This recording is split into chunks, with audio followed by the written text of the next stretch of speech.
మీరందరికీ మీ RJJayaHK నమస్కారం. Hello Hong Kong కార్యక్రమానికి స్వాగతం సుస్వాగతం. హాంకాంగ్ లో ఇప్పుడు సమయం ఉదయం 10:06 అయింది. మరి హాంకాంగ్ లో ఇప్పుడు సమయం 10:06, టెంపరేచర్ అలాగే 28.3 డిగ్రీల సెల్సియస్, గాలిలో తేమ 84%, యూవీ ఇంటెన్సిటీ 0.7 ఉంది. ఇక్కడ థండర్ స్టార్మ్, ఉరుములు మెరుపులు వాతావరణ హెచ్చరిక ఉందన్నమాట. మనతో పాటు ఈరోజు ప్రత్యేక అతిథి ఉన్నారు, వారితో మనం మాట్లాడబోతున్నాం. మీరు ఈ షోలో మీరు కాల్ చేసి మాట్లాడాలి అంటే కనుక నంబర్స్ నేను చెప్తాను. ఇదే విషయం నేను ఆంగ్లంలో కూడా ఒకసారి చెప్తాను. మనతో పాటు ఉన్నారు ఇప్పుడు స్వామి అభిషేక్ చైతన్య గిరి మహారాజ్ గారు. వీరు రిషికేష్ యోగ వేదాంత మందిరం అధిపతి అనమాట.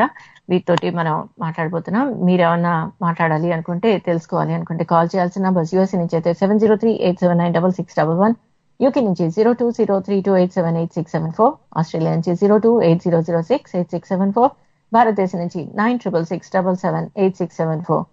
అలాగే స్కైప్ చేయొచ్చు. స్కైప్ చేయడానికి మన ID tori.live1 tori.live1. A very warm welcome to all our listeners on Hello Hong Kong.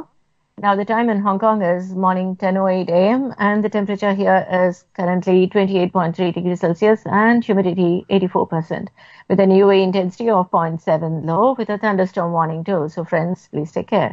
And today on this show we have a very special guest with us. He is our Swamiji, Swami Abhishek Chaitanya Giri Maharaj.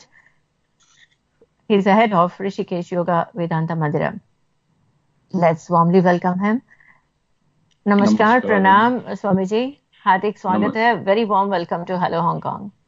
Yes, namaskar to all my friends here in Hong Kong as well as back in my motherland. Very good morning and Hari Om. Thank you, Jaya. Hari Om ji. Thank you so much. A brief intro about Swamiji. I'm not a person to give an intro about him, but many of our listeners who do not have in detailed information about Swamiji. So with your permission, Swamiji, a little intro about yourself, please. Sure. Would you want me to tell something? I'll say a few lines and then you please add. Of course, Jaya, please. Okay.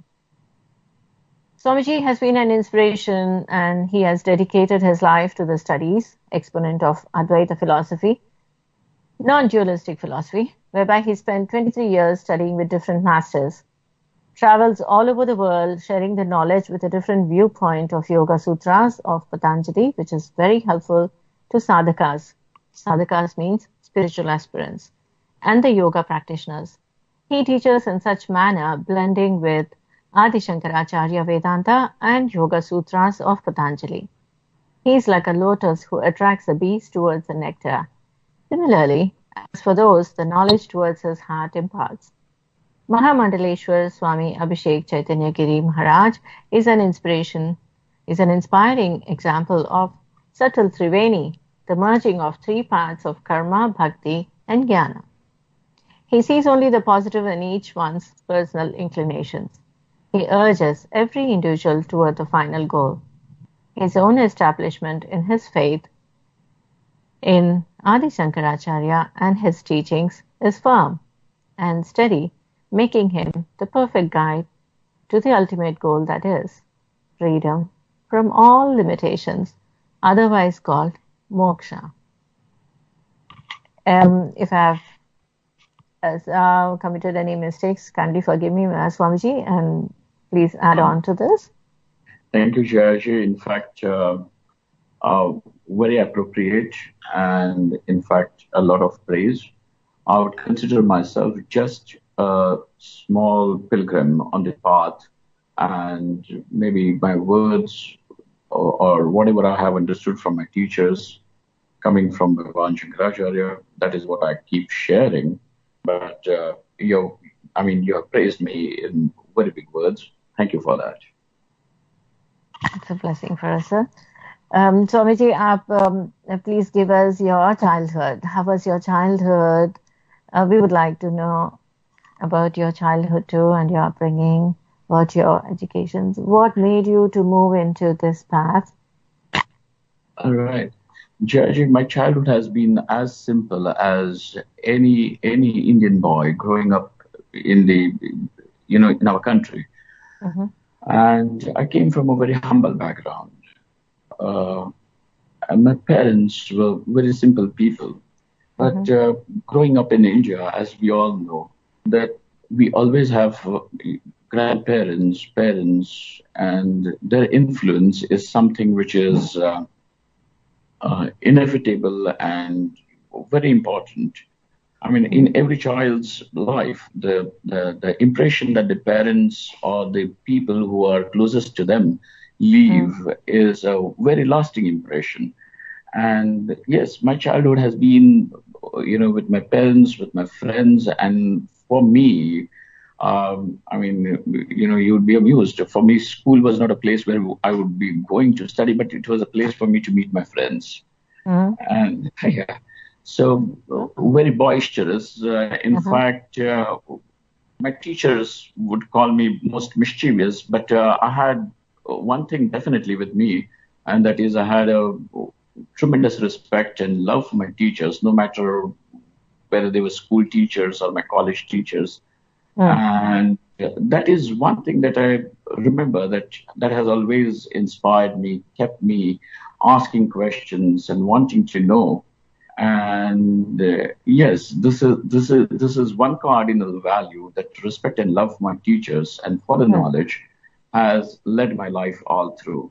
Otherwise, just growing up in Maharashtra, in Bombay, and going to the school, college, university, my native place happens to be somewhere close to the seashore, and living with my grandparents during the summer vacations, taking the cows to the mountains, bringing them back in the evening, collecting the cow dung and working in the, what do they call, the farms. I mean, so it was not just that I had an urban upbringing, but I have, lived with my grandparents where the electricity was still not there. And so to me, India is all this mixture and still is something like this to me. So the childhood was very simple, but full of affection and loving people all around me. Whether they were teachers, parents, grandparents, friends, it was fun filled and plenty of love. Yes, that's true. And that was also very close to nature. You have been. I consider that, growing up with animals is a very important part in any person's life, which today in India or all over the world we are missing. Because if you look at whether it is Shri Krishna, Shri Ram, each of our deities seem to be having a pet. If we are allowed to call those vehicles as pets, whether it is Bhagavan Shiva or Durga with a lion, Shri Krishna with the cow, Rama with his whole army of the monkeys, each one of them. And I feel, yes, growing up there in that kind of an environment with the animals is quite fulfilling. In fact, it gives a very strong emotional substance to each person's growth. That's very important. Yeah, that's very important. So, growing as a person among these natural elements around and being pampered by the natural elements is essentially now moving away from the fast life. So for now, people are like, what am I? What am I doing? They're trying to search and understand themselves. True. And in this process, they look for help. They look for understanding as to where can I find an answer for my question. And that's how, yes, Swamiji, we seek your understanding on this. Yes, Jaya, coming to this particular, moving into this, the first world countries, seeing the people around, and especially here in Hong Kong. Hong Kong is rated as one of those cities or one of those countries where, the pressure is tantamount on people. People are extremely stressed. And it is a fast life. And even the metros of India is nothing different. People are living fast, just running. Most of us have that kind of a thing that we have to keep on running. and we do not know in which direction we are running, but it is that it's almost as if compulsory that we got to run, we got to do something. Mm. And this is what has led to people not knowing where they want to go, where they really want to reach. And but the only pressure that seems to be there is that keep going, not knowing where, but keep going. And so people are confused, lost. And this is what we even knowingly or unknowingly give to our children. This is what generations after generation, it keeps on, because the parents are pressurized to keep going, keep going, keep going.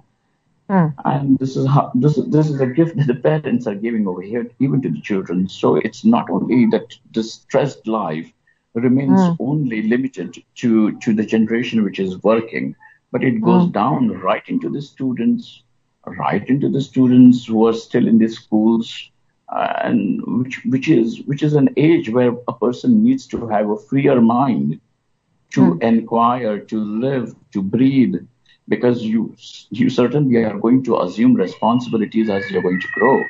But even before a person really grows to assume the responsibilities, we have already pressurized the generation. And this is all. Yeah, this is all because I feel that we really do not know why and where are we moving.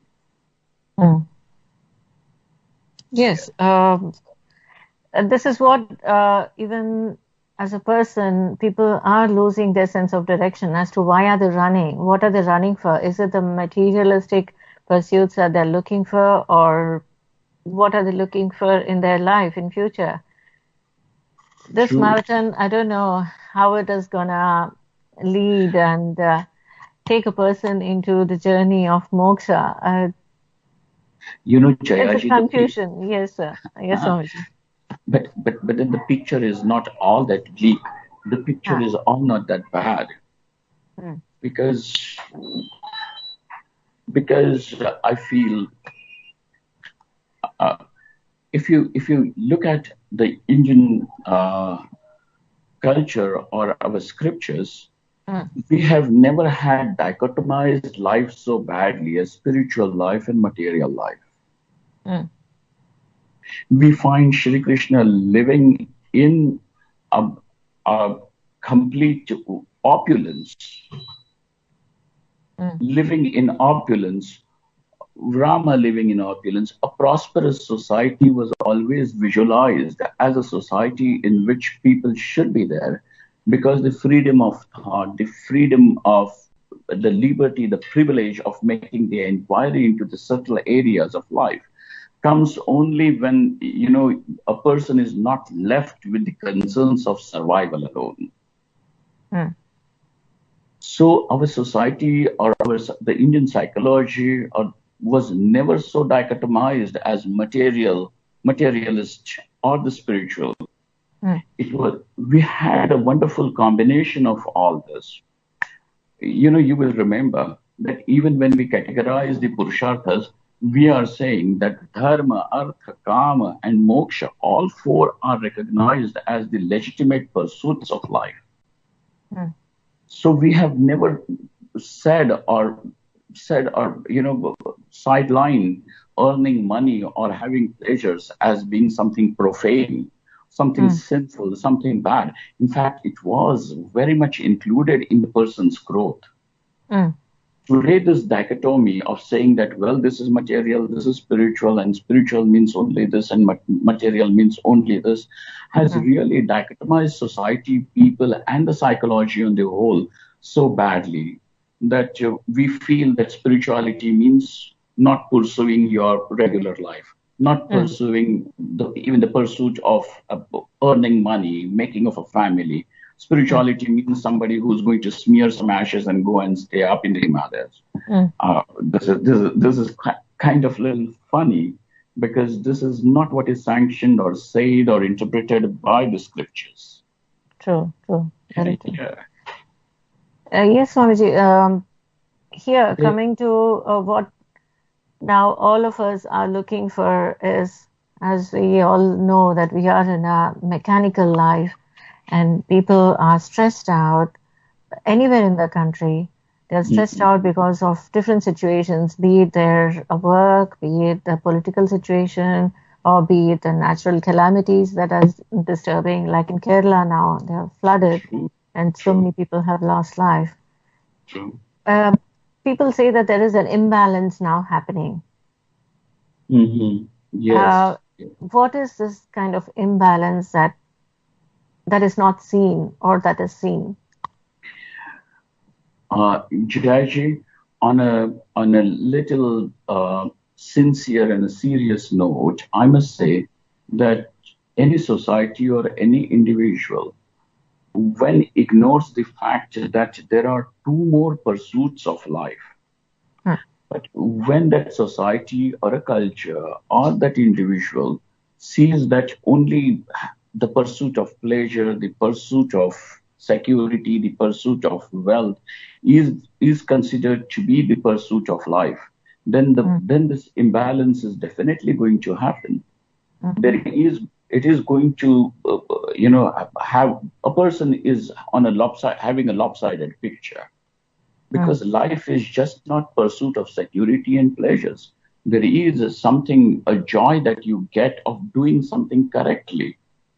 When you are able to relate to your children as parents perfectly well, when you are able to be a proper husband to your wife or a wife to the husband, then so on and so forth, there is something that is done correctly, rightly, and this righteousness is also something to be pursued by human beings. And this is what we call as dharma. When this is not considered, all that we consider is that how should I get maximum out of the people in front of me? How should I get maximum out of the world which is spread out of me? Then we all together have got only an exploitative attitude. And when you want to exploit someone or the world, the people around you are also wanting to say, well, I am not going to do this. I'm not going to allow you to exploit me. And therefore, there is a constant tug of war. This tug of war between you and the world then becomes a pressure of your living. So when you start recognizing that there is dharma also as a purushartha, there is moksha also as a purushartha, and ultimately the moksha purushartha is the purushartha. Presently, I may be wanting or I may be engaged in earning money, looking after the family, and that's not all, but there is something more to life. When you start recognizing this, this gives you a little breather. This allows you to have a little life to yourself. Then you can strike a balance. Then you are a person with little balance in life. Otherwise, most of us are so imbalanced, which is causing this pressure. You see this? Yes. Swamiji, we have a friend online. Let's please take the call. Yes, please. Welcome to Hello Hong Kong. Hello. Let's see. They should be back again. Yeah, they're trying. Yes, whoever is trying to call, may please try again, and we shall talk to Swamiji. So yes, Swamiji, and happy to see that people are trying to find a solution to de-stress themselves and trying to find ways which is convenient and comfortable in their daily routines. And that's how we see many of them are now practicing yoga and meditation. Meditation, practicing yoga are being taught by gurus and yoga masters. At the same time, meditation, when they say meditation, what exactly are they doing? They are chanting a mantra several times. There are various... Swamiji, please tell us on this. Sure, Jayaji. We have various techniques of meditations. Various teachers have followed various paths. But the basic definition of the word meditation, which otherwise, if you can give me the freedom of just bringing in the Sanskrit word as dhyanam. Please. Yes, Swamiji. Right. So when we are going to talk about meditation, all that we mean is dhyanam. Mm. And this dhyanam, the word dhyanam should, the definition goes, where the mind flows in a single direction without any distraction. That is called as dhyanam, right? And this is called as dhyanam. So when there are various teachers, some of them are going to employ the mantra meditation. Some of them are going to say, let us do some music. Some of them are going to say, well, here is something for you to meditate, perhaps just a jyoti meditation, only on a flame or on the breath. What they really are doing is just then creating this state of mind wherein there is a singular flow and without the mind getting distracted, without the mind getting scattered all over the place in various directions. When the mind is scattered, then obviously there is a loss of energy. But when the same mind is flowing in one single direction, it creates a great flow of energy. So that accumulated energy, which is now concentrated, then can create wonders. It can create wonders for two reasons: that, there will be an equipoise for the person. And when such a equipoised mind is used in the world outside, then it will definitely create the desired results. So our efforts will not become futile, because this is a mind which is available. It is a potent instrument with us. So various teachers in various fields are trying to do this. But if you're going to ask me, what does it mean in just a single word? I would say meditation would mean collected mind. Collected mind. Collected mind. A little more explanation on the term used here, collected mind. Is basically collecting all the distractions and tightening them and saying, no, I'm focusing on the jyoti, or I'm focusing on the mantra, or I'm focusing on the chant. That is a kind of concentration. That would become an exercise in concentration. Okay. But, there is a fine line, because whenever there is going to be concentration, it also means that there is going to be a stress. You see, that just imagine that you have to keep your eyes concentrated on an object.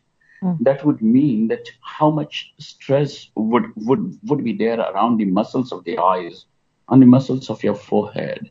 And this is kind of a stress. But when I'm employing the word collected mind, it means mind which is available, which is alert, which is calm.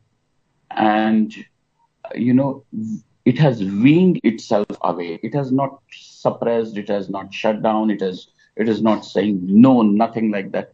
It is nothing over there is out of force. But where you are able to naturally wean yourself out and bring yourself to a point where that mind then can be very easily be directed towards what can be considered to be the focus. I would put it in simple words. If I'm wrong, please correct me, Swamiji. Like beautiful flowers collected in a basket and ready to make a garland for the divine. Oh, yeah, sure. You have given a very beautiful analogy. Of course, you have helped me give words to what I had to say. Thank you very much. Swamiji, we have a friend online. Let's please take the call. Hello, please welcome. Hello? I can't hear anything. Hello. Namaskar Andy. Hello, Hong Kong ke swagata. Hello, a very warm welcome to Hello Hong Kong.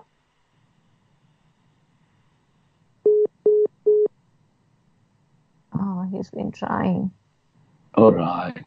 I think maybe bad connection. Anyway. Yes.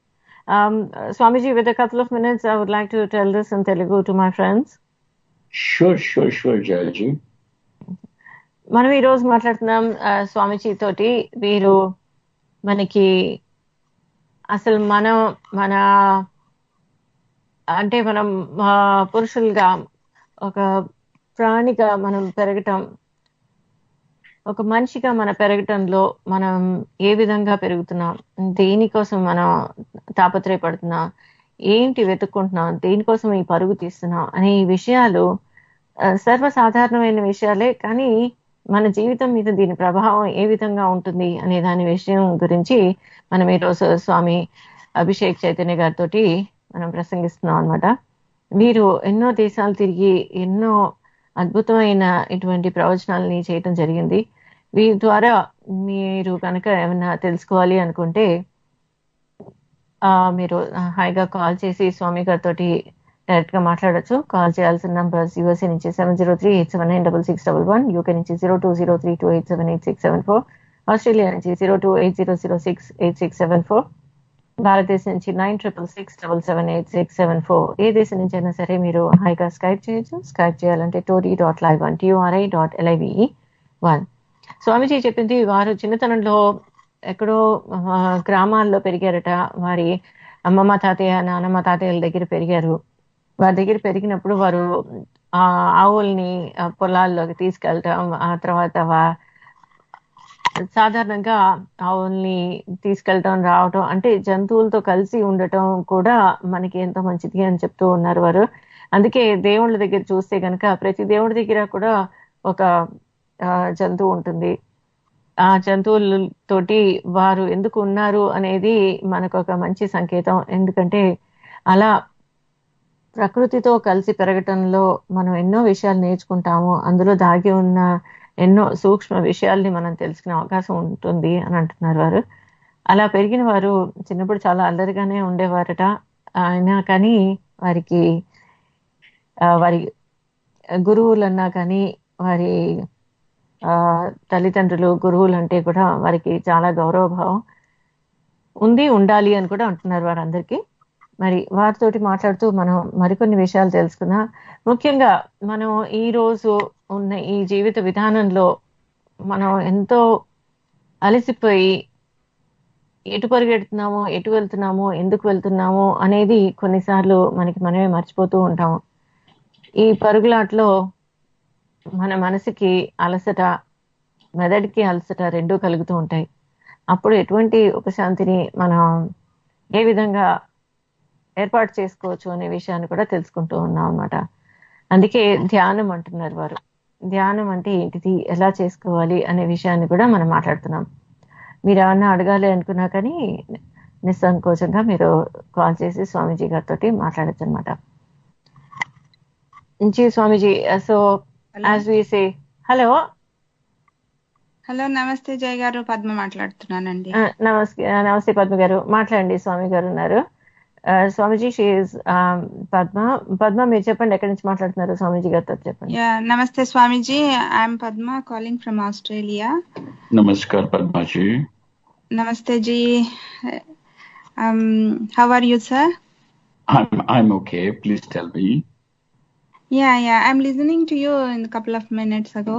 Yeah, because you are talking about the meditation and quietness and the calm and discovering inner self in your own self.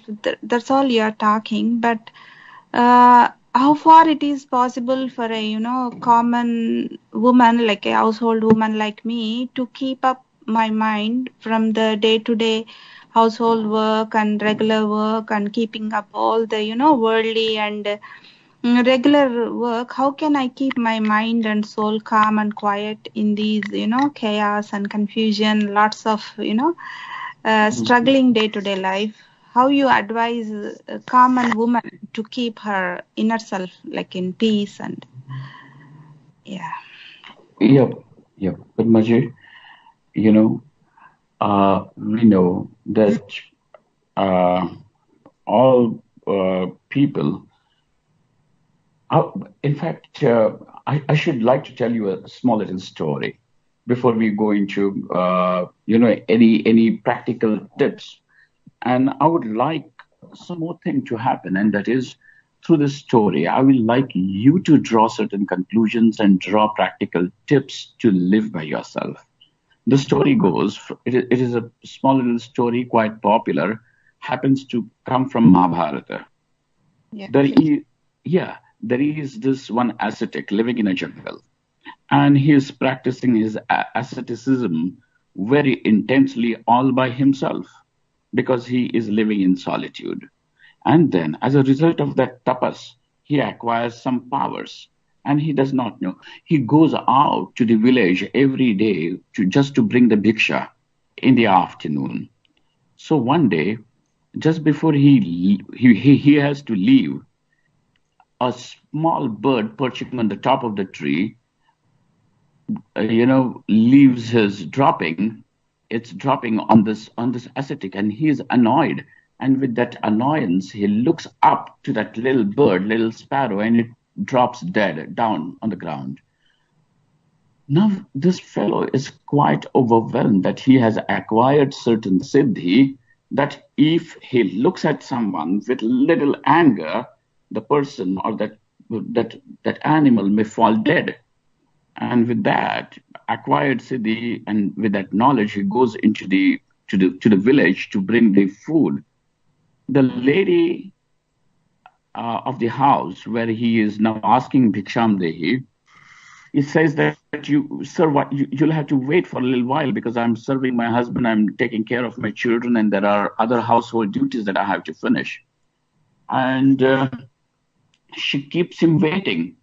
And eventually, because he feels that it has been too much of waiting, he gets a little angry, and with a little frown on his face, he looks at that lady and she says, I'm not a sparrow to die, okay? Please wait. Now this man is so surprised that how did this event which has just occurred, and how could this lady know that this is what has happened? Which means she definitely is a bigger ascetic than me. So he asks her very humbly, thereafter he's humbled, and he asks, Mother, how did you know? From where have you acquired this siddhi? And she says, all that I have been doing is just following my dharma, just living up to my duties as a householder. And that is all which has given me this. So siddhis or spiritual attainments is not something that one should think that comes to you by doing special kind of things up in the Himalayas or locking yourself as a recluse and becoming a meditator or anything. Just when a person learns doing his duties and with a little balance of emotions, then that person attains spiritual heights. It is not doing something different, but doing whatever you're doing with a special attitude. That is what makes the difference. And the special attitude, Padmaji, is what Bhagavan Shri Krishna calls as karma yoga. When you're going to do things for your family or friends, and if you could just invoke this feeling that it is not for the sake of family that you are doing, but through these people you are serving Parameshwara. And with this little shift in attitude, with this little shift in your understanding, will create a great emotional balance. Yeah, I got you, Swamiji. What you are saying is very true and correct. Maybe you are, as an enlightened person and knowing more knowledge than us, you maybe balance the state of mind. But people like us, a common woman or common laymen like us, we can't even balance. We will be doing everything for the sake of family and friends, and we'll be doing our karma at the most. And end of the day, we'll end up with a negative mind and a distressed mind that what we are running for all these things, why we are doing all these things. End of the day, what we are fetching from all these things. When we got such type of thought, we definitely get disappointed, and the distress will become more and more. So can the meditation and all these things can help a common lady to gain her inner peace and stabilized state of mind and health for her. This could fetch anything for her, for sure. Of course. And you know what, Padmaji, I feel is that we have ignored women for quite some time. We have to acknowledge this fact that a woman is just not a pillar of a household, but she is a pillar of the society as such. And so we need to take care of this element, the feminine energy, the female part of our society, of humanity on a greater scale. And otherwise the whole world is going to be in imbalance. And what you're asking me is a very significant thing, that yes, meditation, etc., has an effect, and it will give you the necessary calm to work as a wife, as a woman, as a working person, making decisions, working hard for children, family, friends, people in the office, everything. Now, I'm going to give you a little tip, and that is that begin your day not by counting or recalling your yesterday. Begin your day with, I would call this as a positive thought to say, is by what otherwise we have called this particular exercise in Indian spirituality as pratasmaranam. Yeah. So you consciously bring to your mind your Ishta Devata, whether it is Shri Krishna, Durga or Shankar, it does not matter. But you bring yourself consciously to that Upasya Devata and soak yourself for at least 2 minutes, 3 minutes in the love, in the light of your Ishta Devata. And then tell that Devata that here is my day going to begin. And I may have several things. I may slip out several times, but you walk the path with me. Just a little prayerful attitude in the beginning of the day is the right beginning. And when you are going to end the day, no matter how many frustrations, no matter how many stresses that you have had through the day, if you're going to go to sleep by saying Krishnarpanamastu, Shivarpanamastu, Durgarpanamastu, that my whole day, my efforts, everything good and bad, my joys and sorrow, I offer to you, and I'm going to sleep in your lap. Just say that. So when you're going to keep your day in a bracket of this spiritual thought from both the sides, this is bracketing it, then you are creating, and slowly and steadily you will see the change happening.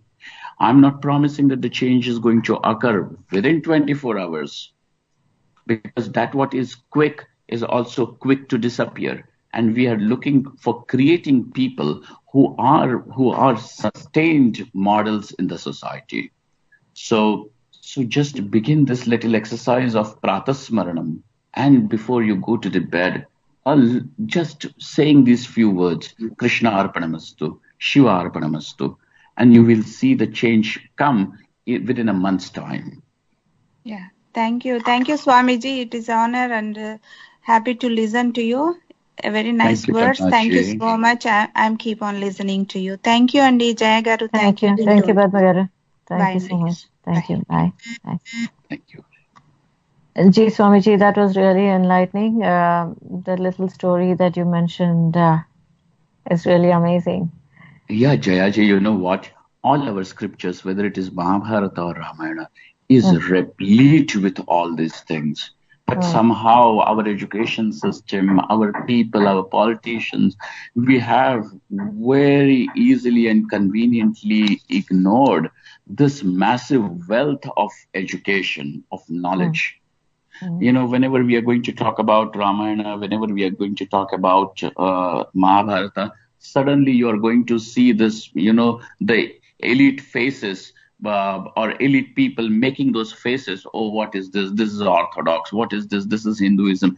But let's not categorize knowledge as Orthodox, heterodox. Knowledge is knowledge. Wisdom is wisdom, whether it comes from Mahabharata or whether it comes from any ordinary person like us. So when we are open to knowledge, we are open to growth. So Mahabharata, Ramayana is one such source from where we can draw inspiration. And it truly also makes people understand that once they start meditating or once they start doing this kind of samadhi, they are rejuvenated and they definitely had good experiences, good energy in their body. I have heard and sensed it from many of our friends anywhere around the world. It truly is helping people to calm down and understand their own selves. Right, Jaya ji. And your journey. Hello, namaste. Jaya. Namaskaram andy. Hello, Ankangi Swagata. Hello, namaste, Jaya. This is Govind from California. Namaste, please Abhishek talk to Chaitanya Swamiji. Yes, Govindji, Hari Om. Yes, Hari Om. I'm listening to your conversation and I have a couple of questions. First, I would like to know the clarification on the collective mind. You mentioned that when you do it, collective meditation, that will be elevated or give a bigger benefit, or what is that collective mind means? Well, Govindji, I would like to make a little clarification. I did not say collective mind. I said collected mind. Okay, sorry. Collected mind means you are talking about a single person only, not like a group meditation. Of course. I'm talking about collected mind, because spiritual journey, after all, is an individual's journey. You know, maturity is an individual's journey. Okay, and then the knowledge, you're talking about the knowledge, and when you consider... Just a minute. Sure. Yeah, I will wait. At the same time, when I have said collected mind, it means a meditative state of mind. But in Vedanta, there is something like collective mind too, or the total mind.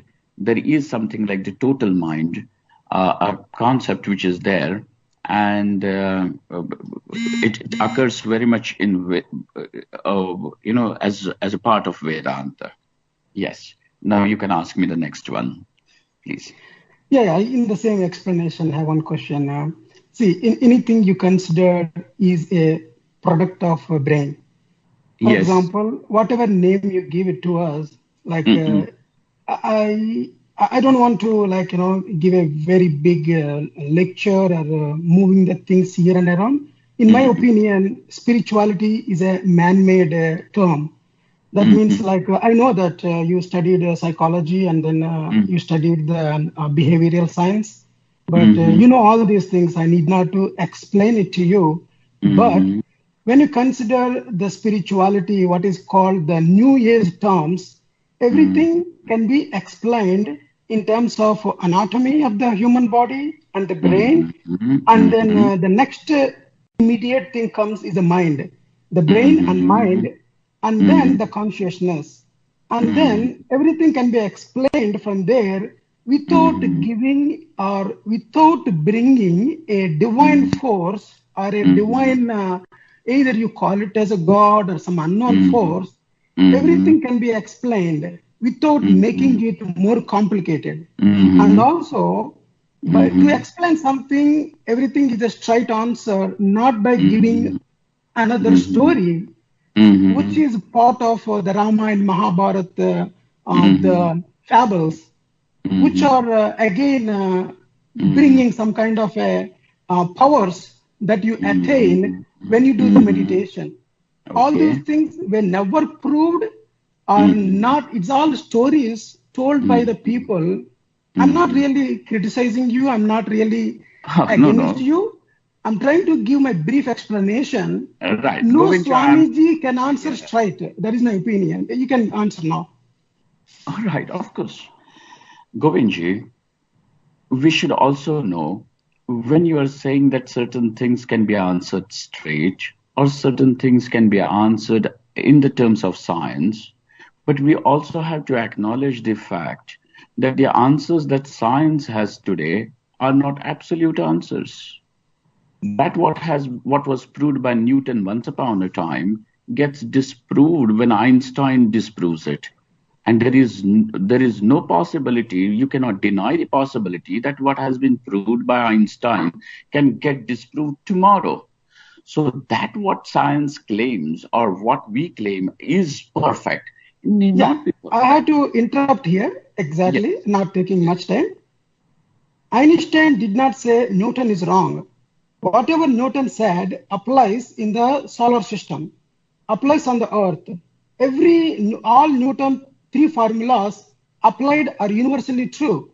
He did not say that Newton is wrong.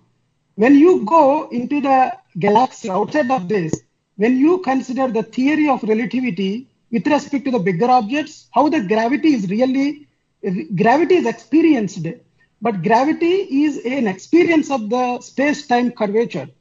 That is what Einstein told. He did not say that Newton is wrong. Govindji, we may have a little restraint of time today, but I must tell you something. I understand what you are saying. It is not that I have never encountered a question like this. I have also given it a thought. We have been talking.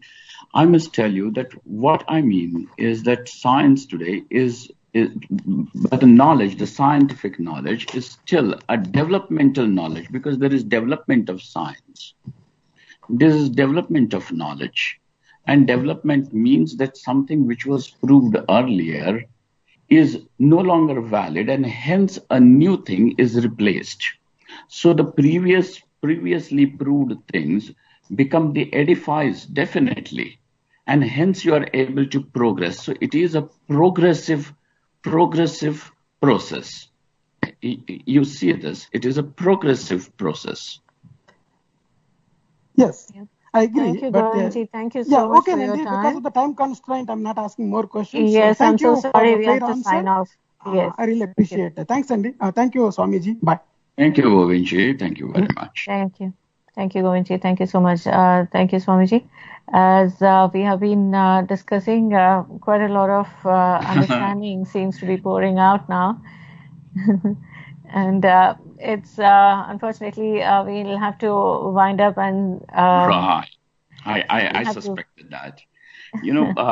Jaya, I just want to express my little anguish that to all my countrymen, all my brothers and sisters, and to the world as such, that the loss of that we are having in demise of Atal Bihari Vajpayee ji is something that I also grieve, and I stand in solidarity with all my countrymen, all my brothers and sisters on this particular,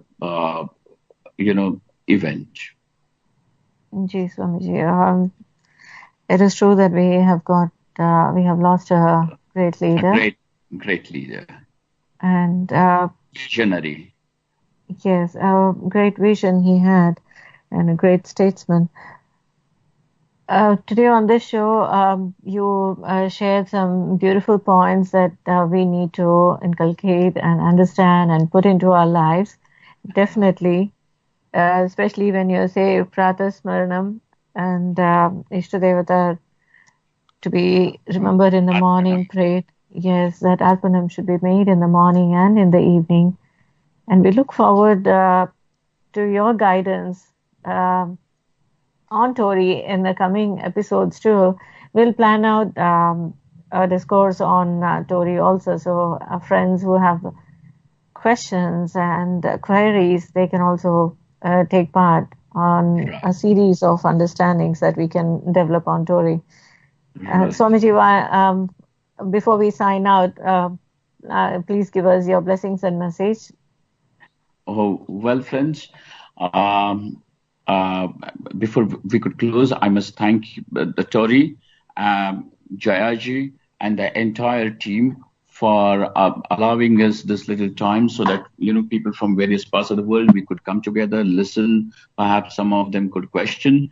So the thing goes that, yes, let us not forget that life ends only in two pursuits. We have much more in life. And when you have much more in life, do not get stressed out over these things of making money and little pleasures. Life has much more to give you. Dhanyavad Swamiji, thank you so much, and thank you for your time. We truly appreciate that you could give us an hour this morning, a very precious hour this morning. Thank you so much, Pranam, and look forward to your darshan too. Thank you so much. Thank you very much. Thank you very much. Hari Om to all. Hari Om. మనం ఇప్పుడు స్వామీజీతో మాట్లాడాము. వారు ఇప్పుడు Hong Kong లో ఉంటూ ఎన్నో ప్రవచనాలు చేస్తూ ఉన్నారనమాట. వారి ద్వారా ఎన్నో విషయాల్ని మనం అర్థం చేసుకుని తెలుసుకునే అవకాశం మనం అది ఏ విధంగా మనకి లాభం చేకూరుస్తుంది అనేది పక్కన పెట్టేసి మనం మన సమస్యల గురించి కాదు కానీ మనని మనం అర్థం చేసుకునేందుకు స్వామీజీ తోటి మాట్లాడచ్చు. ఈ స్వామీజీయే కాదు, మీ దగ్గరలో ఉన్న ఎవరి అంటే మెయిన్ గా యోగా ద్వారా సిద్ధిని పొంది వారు సిద్ధి ఎంతవరకు పొందారు అనేది మళ్ళీ అది మన పెద్ద ప్రశ్న అవుతుంది, పెద్ద డిబేట్ కూడా అవుతుంది. అలా కాకుండా వారు ఏ విధంగా మనకి మన మార్గం చూపించగలరు, మనని వెతుక్కునే మార్గాన్ని వాళ్ళు ఎలా చూపించగలరు అనేది మానవ మాత్రులమే, మనం సర్వసాధారణమైన మానవులం కాబట్టి మనకి వారిలాగా మోక్షం స్వామీజీలందరూ కూడా ఎంతో తపస్సు చేసి వారు మోక్ష సిద్ధి కోసమని కృషి చేస్తూ ఉంటారు. మనం అంతటి వారం కాకపోయినా కానీ మనం సంతృప్తి పరుచుకునేంత వరకు మన గురించి మనం తెలుసుకుంటే చాలు అని అనిపిస్తుంది. మరి ఈ రోజు ఈ కార్యక్రమాన్ని వింటూ ఉన్న ఆత్మీయులందరికీ కూడా హృదయపూర్వక ధన్యవాదాలు తెలియజేస్తూ ఉన్నాను. కాల్ చేసిన గోవింద్ గారికి, పద్మ గారికి కూడా హృదయపూర్వక ధన్యవాదాలు తెలియజేస్తూ మరి తర్వాత కార్యక్రమం పద్యంతో పదనిసలు అంటూ శ్రీరామ్ గారు వచ్చేస్తారు. ఆ కార్యక్రమాన్ని కూడా విని ఆనందించండి. ఈ రోజు సాంకేతిక సహకారం అందించిన మూర్తి గారికి హృదయపూర్వక ధన్యవాదాలు. ఇప్పుడు చక్కని పాటతోటి సైన్ ఆఫ్ చేస్తూ ఉన్నాను. మరొకసారి స్వామీజీ గారికి ధన్యవాదాలు తెలియజేస్తూ ఒకసారి ఆంగ్లంలో కూడా చెప్పేస్తాను. We thank Maha Mandeleshwar Swami Abhishek Chaitanya Giri Maharaj for giving us this time, his very precious time, answering our queries and thanking on behalf of all our listeners